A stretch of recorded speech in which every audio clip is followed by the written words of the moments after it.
पंचम अध्याय।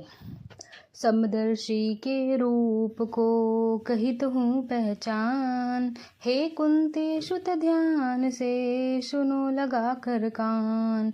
ब्राह्मण गैया श्वान में देखे मेरा रूप, हाथी और विद्वान सम निर्मल और भूप।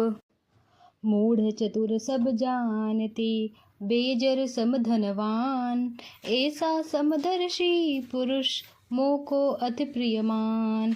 इमि पंचम अध्याय में कहते हैं भगवान, योग और समदर्शिता सम पांडव तू जान। अथ पांचवा अध्याय प्रारभते। अर्जुन बोले, हे कृष्ण, तुमने पहले कर्मों को त्याग करने को कहा, फिर करने की प्रशंसा करते हो। इन दोनों में से जो अधिक हितकर है वह एक बात निश्चय करके बतलाओ। श्री कृष्ण बोले, कर्मों का त्याग और कर्मों का करना दोनों ही मोक्ष देने वाले हैं, परंतु इन दोनों में कर्म त्याग से कर्म योग हितकर है। जो किसी से द्वेष नहीं रखता, न किसी पदार्थ की इच्छा करता है, वह सन्यासी है। ऐसा पुरुष संसार के बंधनों से छूट जाता है। सांख्य और योग को मूर्ख लोग ही पृथक पृथक कहते हैं, पंडित नहीं कहते। जो इन दोनों में से एक में भी अच्छी तरह स्थित हो जाता है, उसको दोनों का फल प्राप्त होता है। ज्ञान योगियों को जो स्थान मिलता है वही कर्म योगियों को प्राप्त होता है। ज्ञान योग और कर्म योग एक ही हैं। कर्म योग के बिना संन्यास को प्राप्त होना दुष्कर है। कर्म योग करने वाले मुनिजन को ब्रह्म प्राप्त होने में विलंब नहीं लगता। कर्म योग युक्त शुद्ध अंतःकरण वाला, मन तथा इंद्रियों को जीतने वाला, संपूर्ण प्राणियों में अपनी आत्मा को देखने वाला, कर्म करता हुआ भी कर्म फल से लिप्त नहीं होता। योग युक्त तत्ववेता पुरुष देखते हैं, सुनते हैं, स्पर्श करते हैं, सूंघते हैं, खाते हैं, चलते हैं, श्वास लेते हैं, तो भी यह मानते हैं कि मैं कुछ नहीं करता। ये बोलते हैं, त्यागते हैं, ग्रहण करते हैं, परंतु यह मानते हैं कि मैं कुछ नहीं करता। यह बुद्धि धारण करते हैं कि इंद्रियां ही अपने अपने विषयों में बताती हैं। जो प्राणी ब्रह्मा में अर्पण संग को त्याग कर कर्म करता है, वह पाप से में लिप्त नहीं होता। जैसे कमल पत्र पर जल नहीं ठहरता, योगी जन शरीर से, मन से, बुद्धि से तथा इंद्रियों की आसक्ति से रहित होकर आत्मा शुद्धि के निमित्त कर्म करते हैं।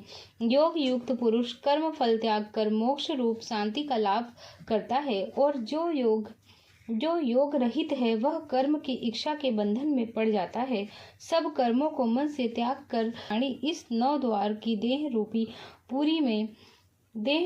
पुरी में न कुछ करता है और न करता हुआ आनंद पूर्वक रहता है। परमेश्वर किसी कर्म में प्रवृत्त नहीं करता, कर्म और कर्म फल को उत्पन्न नहीं करता।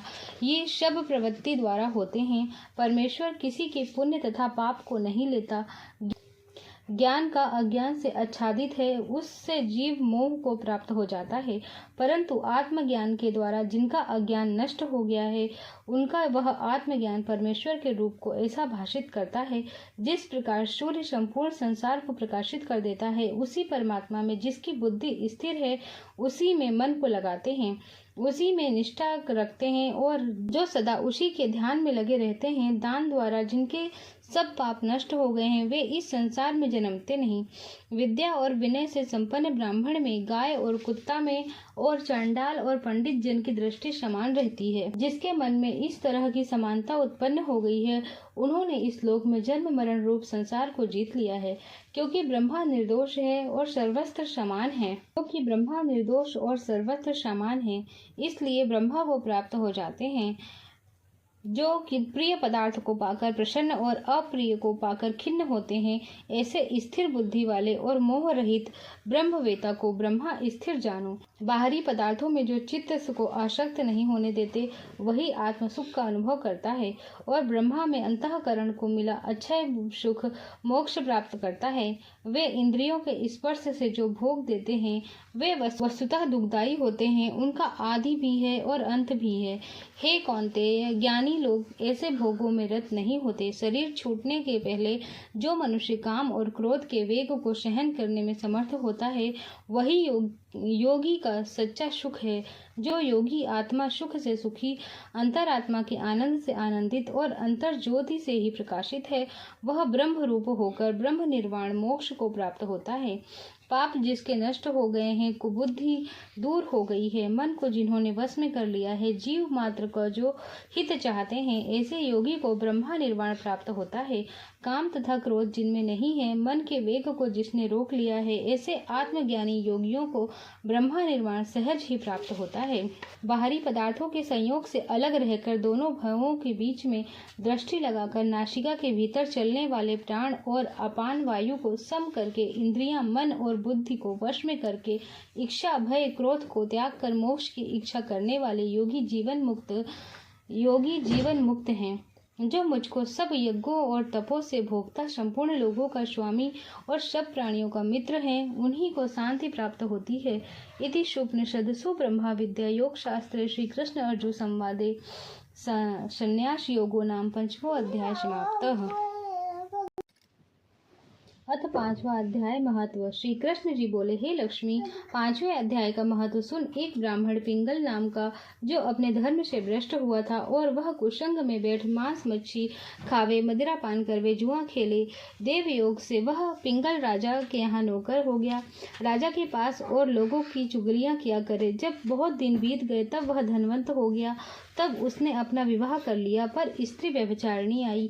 वह स्त्री को मारता था। उस स्त्री ने दुखी होकर अपने भर्ता को विष दे दिया। वह ब्राह्मण मर गया। उस ब्राह्मण ने गिद्ध का जन्म पाया। कुछ काल पीछे वह स्त्री भी मर गई। उसने तोते का जन्म पाया। तब वह एक तोते की स्त्री हुई। एक दिन उस तोती ने तोते से पूछा, हे तोते, तूने तोते का जन्म क्यों पाया है? तब उस तोते ने कहा कि हे तोती, मैं पिछले जन्म में ब्राह्मण था और अपने गुरु की आज्ञा नहीं मानता था। मुझको गुरु जी ने श्राप दिया, कहा कि जा तू तोते का जन्म पावेगा। इस कारण तोते का जन्म पाया। अब तू कह किस कारण तोती हुई? उसने कहा कि मैं पिछले जन्म में ब्राह्मणी थी। एक दिन मैंने भर्ता को विष दे दिया और वह मर गया।